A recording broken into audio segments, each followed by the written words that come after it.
They want everybody to vote. I don't want everybody to vote. Elections are not won by a majority of people. They never have been from the beginning of our country, and they are not now. As a matter of fact, our leverage in the elections, quite candidly, goes up as the voting populace goes down.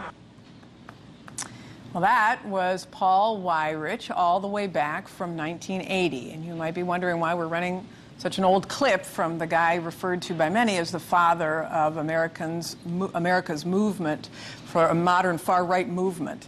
Well, it's because not much has changed in 32 years. Republicans are still trying to stop people from voting, and just today, Minnesota's Republican-controlled House took another step toward requiring voters to show a photo ID at the ballot box. And that state's Democratic Governor Mark Dayton, he's already vetoed the bill, but now the Republicans are trying to bring it to a statewide referendum. You might want to know why. Minnesota is not alone. All across the country, voters are being disenfranchised. There are nine states that say you can't vote unless you have a photo ID. 5 states have proof of citizenship laws. And this year, 32 states introduced voter ID legislation. In all, there's about 5 million Americans who may be ineligible to vote, affected by these new restrictive laws. The AFL-CIO, which is the country's largest federation of unions, has been very active in trying to stop voter suppression. They're taking aggressive moves to empower voters to get to the polls this year. Arlene Holt-Baker is the organization's executive vice president. She is joining us from Washington. Arlene, welcome inside the War Room. So glad to have you here. Thank you so much, Governor Granholm, for inviting us this evening, and we're very happy to be here. Well, great. I'm really grateful too. So let's just go to the heart of things. You know, when I talk to Republicans, they say, "What is the big deal about requiring ID? You have to have ID for everything. Why is everybody so excited about this?" Well, I tell you, we're excited about it and quite concerned about it because voting is the cornerstone of our democracy. And I'll tell you why we are concerned, because the numbers speak to themselves. In this country, 11% of Americans who would be eligible to vote do not have voter ID.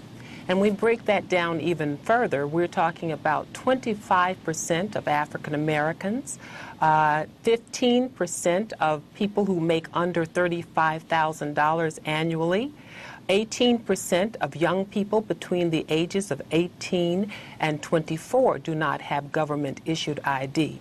So it disproportionately impacts, Governor, people of color, the elderly, and young people. That's a real concern of ours. When you're trying to disproportionately take away, if you will, or diminish the ability for a group of people not to be able to participate in our democracy, it seems very targeted to us. And those states that have required voter ID, they all are requiring some sort of specific type of government issue ID. I mean, it might be a driver's license with a photo, but for people who don't have cars and don't have that kind of ID, it is obviously a great hardship to find a Secretary of State's office, if there is one nearby, get to it if you don't have transportation. And those are the kinds of things I'm certain that the AFL-CIO has been raising as a reason why those kind of laws should be pushed down.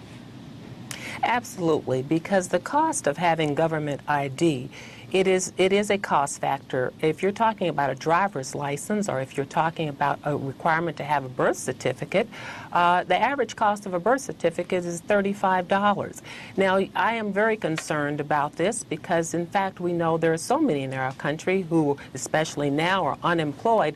$35 is an awful lot of money to spend on getting a birth certificate. So it's cost prohibitive for so many.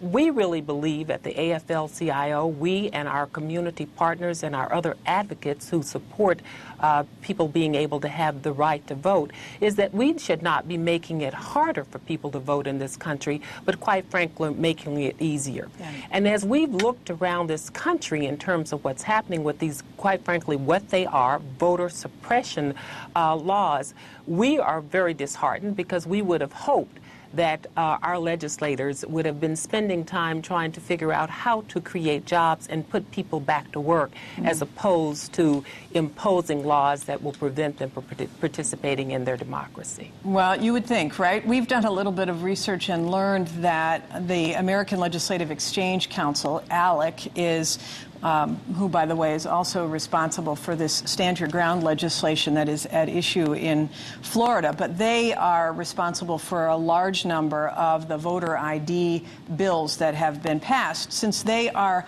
often funded by some of the very big moneyed interests, I'm wondering if the AFL-CIO feels outgunned in this battle, knowing that potentially some of those who are funding the other side are like the Koch brothers and others who don't want to see minorities, who don't want to see poor people, who don't want to see Democrats voting. Well, you started the segment with you were playing Paul Warwick's quote. In fact, he's laid it out very clearly. ALEC, they don't intend for everyone to vote. But no, we're not going to be outgunned, because we certainly may not ever have the money that they have, but we certainly have the people power. And I would simply say this to you, Governor. We will not be outgunned in any way. But what's important here to understand is ALEC is not only behind the voter suppression laws, but this is the same American Legislative Exchange Commission that's been behind the attempts to try and go after workers and attack workers and stop their ability to be able to bargain collectively. So we know who's behind all of this legislation that, quite frankly, is trying to take away the ability to have a vote in the voting booth and a voice at work. We know who they are, and we will not be outgunned. We will educate. The beautiful thing about people power, right? And the beautiful thing about it is that if you can get people to vote, there are more of us than there are of them. So it's a beautiful thing. Thank you so much for joining us. We're the 99%. They're the 1%. Exactly. We're going to win on this. As long as the 99% gets to the polls, you betcha. Arlene Holt-Baker of the AFL-CIO, thanks so much for joining us. And up next, we're going to wrap up the rest of the day's political news with our political posse, including the latest on President Obama's road trip and the analysis of the energy agenda that he's going to be talking about over the next couple of days. This is The War Room. We will be right back. Don't go away.